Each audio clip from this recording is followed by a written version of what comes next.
नमस्कार मित्रों, आप देख रहे हैं आपका अपना YouTube चैनल कर्मा, जहां महाभारत, हिंदू धर्म, कर्म का सिद्धांत, पौराणिक कथाएं और जीवन को सही दिशा देने वाली सच्ची बातें साझा की जाती हैं। और अगर आपने अभी तक हमारे चैनल कर्मा को सब्सक्राइब नहीं किया है तो अभी सब्सक्राइब कर लीजिए, क्योंकि आज की ये कथा आपके सोचने का तरीका हमेशा के लिए बदल सकती है।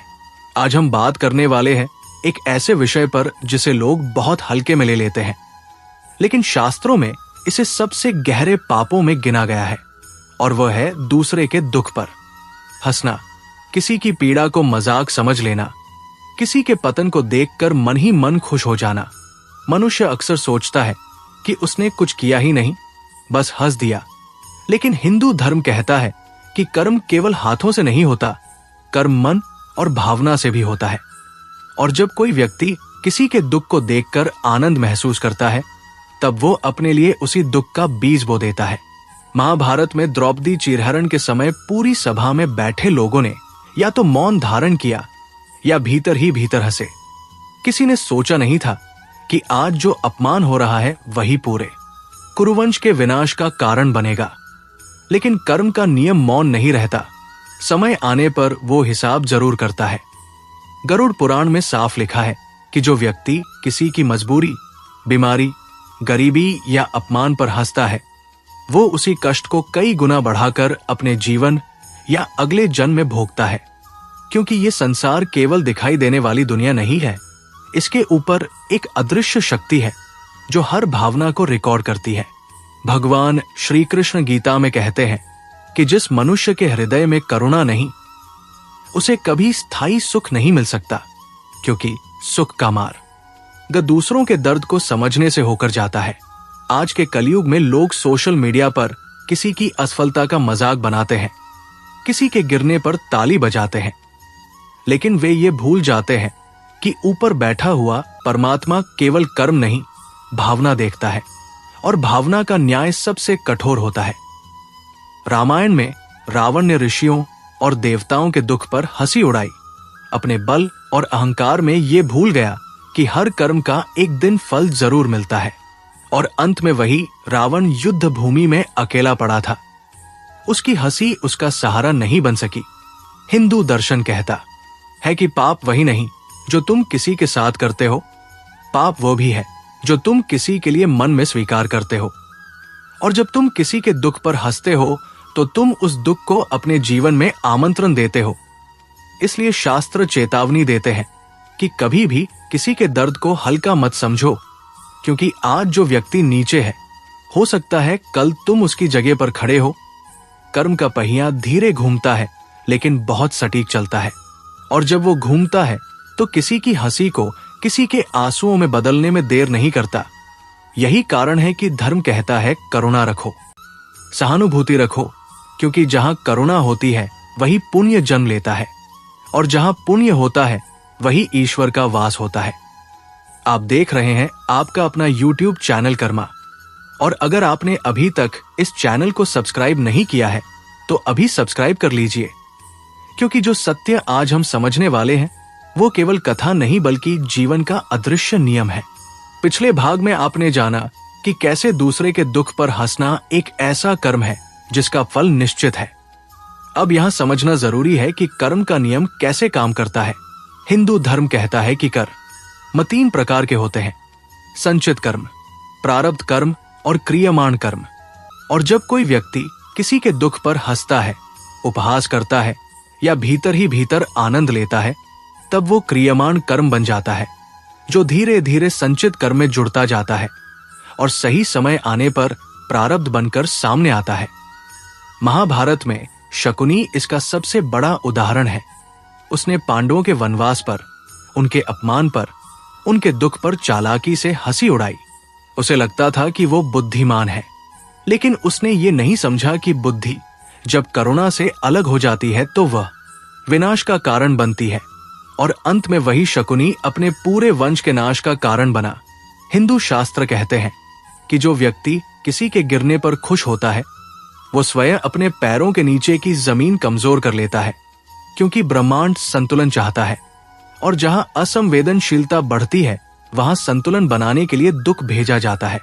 आज के समय में लोग सोचते हैं कि किसी की मजबूरी पर हंस लेना छोटी बात है, लेकिन गरुड़ पुराण में स्पष्ट उल्लेख है कि ऐसा व्यक्ति यमलोक में सबसे पहले दंड का पात्र बनता है, क्योंकि उसने न केवल पीड़ा को अनदेखा किया बल्कि उसे मनोरंजन बना लिया।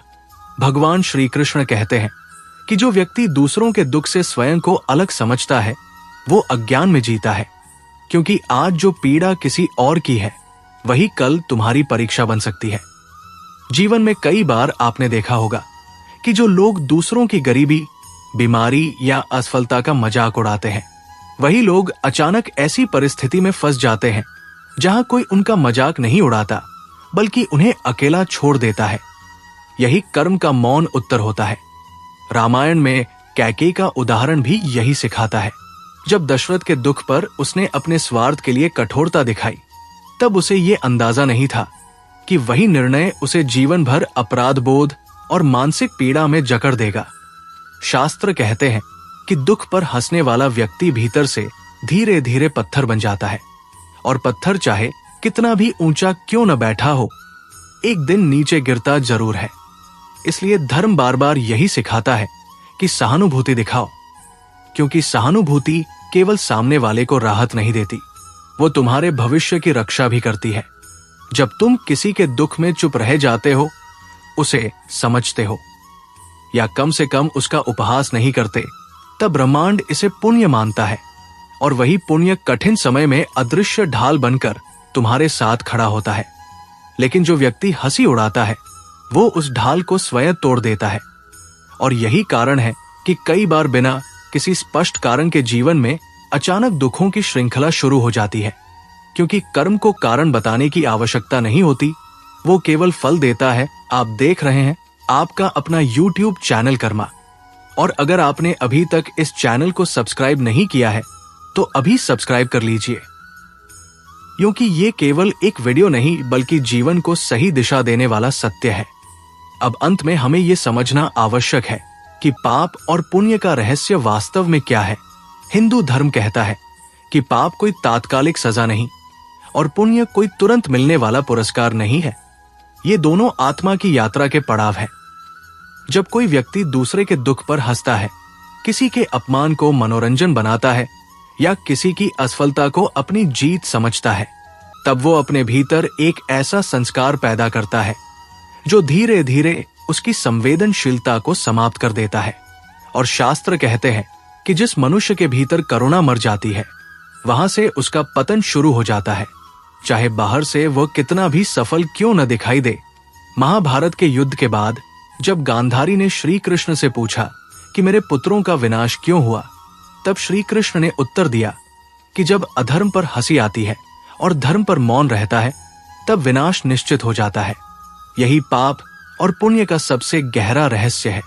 पुण्य का अर्थ केवल दान या पूजा नहीं, बल्कि दूसरे के दुख को देखकर मन में करुणा रखना है। और पाप का अर्थ केवल हिंसा या चोरी नहीं, बल्कि किसी के कष्ट को हल्का समझना है। गरुड़ पुराण में कहा गया है कि जो व्यक्ति दूसरों के आंसुओं का सम्मान करता है, उसके अपने आंसू जीवन में कम हो जाते हैं।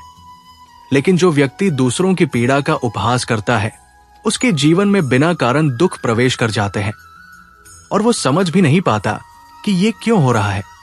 यही कर्म की सबसे रहस्यमयी लीला है। रामायण में विभीषण का जीवन इसका उदाहरण है। उसने रावण की शक्ति पर नहीं बल्कि धर्म और करुणा पर भरोसा किया, इसलिए उसका अंत शांति और सम्मान में हुआ। जबकि रावण, जिसने दूसरों के दुख को अपनी ताकत समझा, वो इतिहास में चेतावनी बनकर रह गया। आज के समय में भी ये नियम वैसा ही काम करता है। फर्क सिर्फ इतना है कि आज लोग कर्म को नहीं मानते, लेकिन कर्म उन्हें मानता है। इसलिए जीवन में जब भी किसी को दुख में देखें तो हंसने से पहले ये सोच ले कि ऊपर वाला सब देख रहा है, हर भावना का हिसाब लिखा जा रहा है, और जो आज आप दूसरों के लिए चुनते हैं वही कल आपके लिए चुन लिया जाता है। यही कारण है कि धर्म कहता है दूसरों के दुख में मौन रखो, सहानुभूति रखो, सहायता कर सको तो करो, क्योंकि यही सच्चा पुण्य है और यही आत्मा की सुरक्षा है। और अगर ये वीडियो आपको सोचने पर मजबूर कर गया हो, अगर आपको लगा हो कि जीवन को देखने का नजरिया बदल गया है, तो अभी इसी समय हमारे YouTube चैनल कर्मा को सब्सक्राइब कर लीजिए। इस वीडियो को लाइक और शेयर कीजिए ताकि ये सत्य अधिक से अधिक लोगों तक पहुंचे। और कमेंट में लिखिए कर्म सत्य है, क्योंकि याद रखिए इस संसार में कुछ भी व्यर्थ नहीं जाता, न आंसू, न हंसी, न कर्म। ऊपर वाला सब देखता है और हर किसी को उसके कर्मों का फल जरूर मिलता है।